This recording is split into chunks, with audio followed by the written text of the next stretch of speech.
तोहर बिना एको कटी लागे नहीं देश पिया लागे नहीं देश। तोहर बिना एको कटी लागे नहीं देश पिया लागे नहीं देश। गवाना कर के चल गेल हो परदेश, गवाना कर के चल गेल हो परदेश। कहियो नहीं आओ तोहर चिट्ठिया संदेश पिया चिट्ठिया संदेश। कहियो नहीं आओ तोहर चिट्ठिया संदेश पिया चिट्ठिया संदेश। गवाना कर के चल गेल हो परदेश, गवाना कर के चल गेल हो परदेश, चल गेल हो परदेश।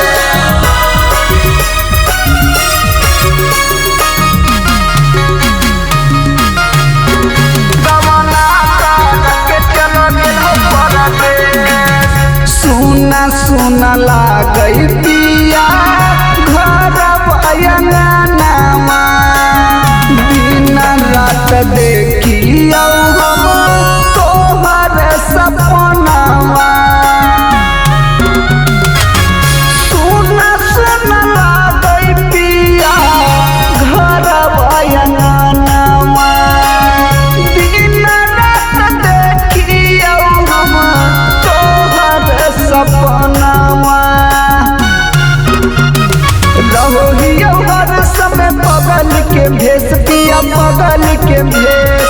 रहो हर समय बगल के भेस पिया बगल के भेस। गवाना कर के चल गेल हो परदेश, गवाना कर के चल गेल हो परदेश, चल गेल हो परदेश।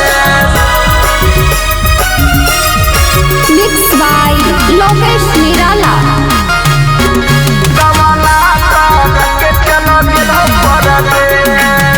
लागो हाथ धारी ललकाओ हमारा काम जोरिया, कैसे के राहो हाके हमारा से दूरिया।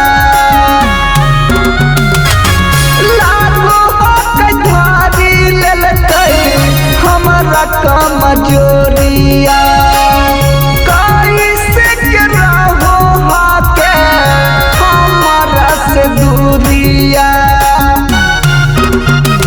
देवरायशीष कहल तोहर से कमलेश पिया तोहर से कमलेश। देवरा लोकेश कहल तोहर से कमलेश पिया तोहर से कमलेश। गवाना कर के चल गेल हो परदेश, गवाना कर के चल गेल हो परदेश।